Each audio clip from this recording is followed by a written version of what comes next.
দমদম বাঁধকলে পানশালার বাইরে shoot out. Belgharia এক্সপ্রেসওয়ের ধারে পর 3 রাউন্ড গুলি চলে। আর এই ঘটনায় পানশালার ম্যানেজার পিন্টু রুদ্র তিনি গুরুতর আহত হয়েছেন। পুলিশ প্রাথমিকভাবে তদন্তে জানতে পেরেছে যে ঘটনা, সেই ঘটনায় অভিযোগ উঠছে বিট্টু দাস নামে একজনের বিরুদ্ধে। এই ঘটনায় ইতিমধ্যে আটক করা হয়েছে একজনকে।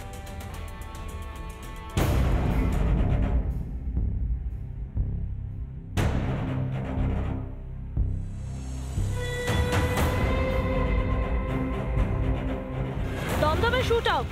শুক্রবার রাতে বাঁধকলে একটি পানশালার বাইরে চলে গুলিতে জখম পানশালার ম্যানেজার পিন্টু রুদ্র। ম্যানেজারের সাথে বচসা বাঁধে এবং যেটা হচ্ছে পিন্টুর সাথে বচসা বাঁধে এবং পিন্টু কিন্তু এখান থেকে বেরিয়ে যাওয়ার চেষ্টা করে। সেই সময় যেটা অভিযোগ যে এই বিট্টু দাস সে কিন্তু তার বাড়ি প্রমোদগড় ঠিক পাশেই এই যে এলাকা রয়েছে প্রমোদগড় সেখানে, এবং তিনি কিন্তু তৃণমূলের এখানকার দায়িত্বে আছেন, 1 নম্বর ওয়ার্ডের যিনি দায়িত্বে আছেন প্রবীর পাল, সে প্রবীর পালের তিনি কিন্তু ঘনিষ্ঠ এমনটাই কিন্তু জানা গেছে। অভিযোগ সময় পেরিয়ে যাওয়ার পরেও মদ ও খাবারের দাবি করে স্থানীয় বিট্টু দাস ও তার 2 সঙ্গী। তা থেকেই বাঁধে বচসা। আর এই যে এই বাঁধটাই কিন্তু এখান থেকে তারা ঢোকার চেষ্টা করেন, এবং যখন তারা ঢোকার চেষ্টা করে তারা একটু কথা বলবো, একটু মুখটা তো বার করুন, অন্তত একটুখানি মুখটা বার করুন। মানে আপনার বাড়িতে হয়েছে এই জন্য বলছি, করে কথা বলে সহযোগিতা করলে ভালো হয়। গোপন করার ব্যাপার আছে, অর্থাৎ যেটা এই পানশালা কর্তৃপক্ষ কিছু গোপন করতে চাইছে, যার ফলে কিন্তু আমাদের ভিতরে ঢুকতে দিচ্ছে না। বিট্টু দাস কালকে কিন্তু এই পানশালায় এসেছিলেন এবং সেখানে কিন্তু তিনি 12টা বেজে যাওয়ার পরেও কিন্তু বেশ কিছু জিনিসের দাবি করেন এবং মদের দাবি করেন, এমনটা অভিযোগ রয়েছে। তখন একটা ছেলেরে মারতে গেছে, ও সাইড হয়ে গেছে, আর ম্যানেজার দাঁড়িয়েছিল, ম্যানেজারে বেলঘরিয়া এক্সপ্রেসওয়ে ঠিক এই জায়গাতেই চলে গুলি। পিন্টুকে লক্ষ্য করে 3 রাউন্ড গুলি করা হয়। এই বিট্টু কিন্তু 3 রাউন্ড গুলি ছোড়ে এবং তেতে কিন্তু গুরুতর জখম হন পিন্টু।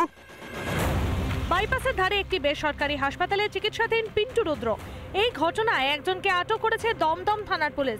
তবে বিট্টু দাসের কাছে আগ্নেয়াস্ত্র কোথা থেকে এলো তা নিয়েই শুরু হয়েছে তদন্ত।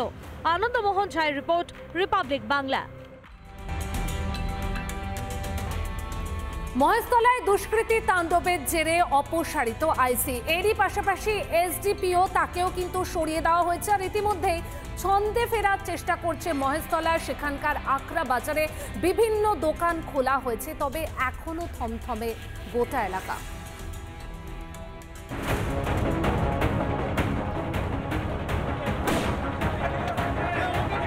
বুধবার দুষ্কৃতী তাণ্ডবে অগ্নিগর্ভ হয়ে উঠেছিল মহেশতলার রবীন্দ্রনগর থানা এলাকা। চলে ইট বৃষ্টি, পোড়ানো হয় বাইক। ঘটনার 3 দিন পরই বদল করা হলো রবীন্দ্রনগর থানার আইসিকে। রবীন্দ্রনগর থানা যেখানে আমরা দাঁড়িয়ে রয়েছি, এই থানারই আইসি ইন্সপেক্টর ইনচার্জ তাকে বদলি করা হয়েছে। মুকুল মিয়া এতদিন দায়িত্বে ছিলেন, তাকে বদলি করে পাঠানো হচ্ছে দার্জিলিংয়ে। দেখো তার জায়গাতে নতুন দায়িত্ব পাচ্ছেন মালদার রতুয়ার যিনি সার্কেল ইন্সপেক্টর ছিলেন, তার নাম সুজন কুমার রায়।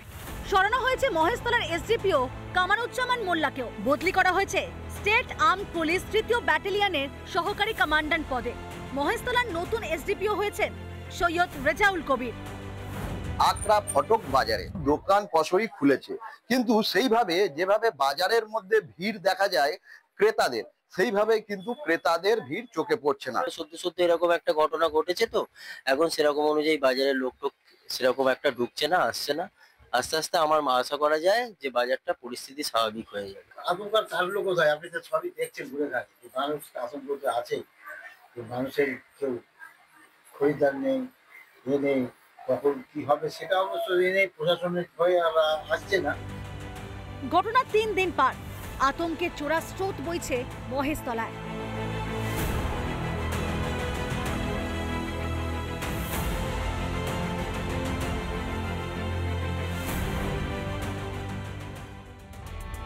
নানা ধরনের কন্টেন্ট দেখার জন্য লাইক করুন, শেয়ার করুন আমাদের ফেসবুক পেজ, সাবস্ক্রাইব করুন আমাদের ইউটিউব চ্যানেল। পাশাপাশি অন্যান্য ব্রেকিং নিউজের জন্য অবশ্যই চোখ রাখুন রিপাবলিক বাংলায়।